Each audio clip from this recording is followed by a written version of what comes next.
यांच्या जयंतीनिमित्त एकत्र आलो आहोत। शिक्षण हे वाघिणीचे दूध आहे, जो पिणार तो मुरमुऱ्याशिवाय राहणार नाही।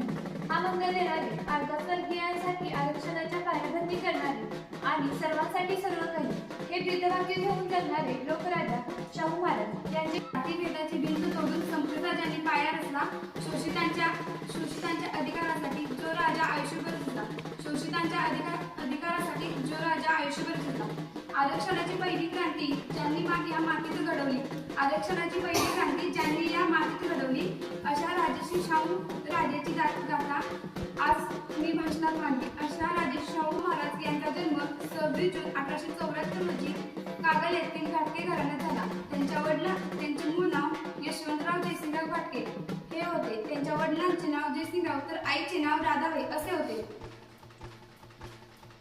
कोल्हापूर संस्थानचे राजे चौथे शिवाजी यांच्या मृत्यूनंतर त्यांच्या पत्नी आनंदीबाई यांनी 17 मार्च 1884 रोजी यशवंतरावांना दत्तक घेतले व त्यांचे नाव शाहू असे ठेवले। शाहू महाराज म्हणजे काय? शाहू महाराज म्हणजे कोल्हापूरच्या सिंहासनावर बसलेला एक राजा म्हणला तर एक रयतेच्या काळजात बसलेला लोककलाकार होता। 1894 ते 1922 साली या 28 वर्षात त्यांनी जे काम केलं, त्यांनी जे कार्य केले ते इतर राजांना 100 वर्षात जमले नसते। मित्रांनो, आपण काय शिकलो पाहिजे? शाहू महाराजांनी असं सांगितलं होतं की राजा हा उपभोगासाठी नसून त्यागासाठी असतो। शाहू महाराज गेले पण त्यांचे विचार मात्र अजून अमर आहेत। जोपर्यंत एकही माणूस शिक्षणापासून जन्म 26 जून 1874 रोजी झाला।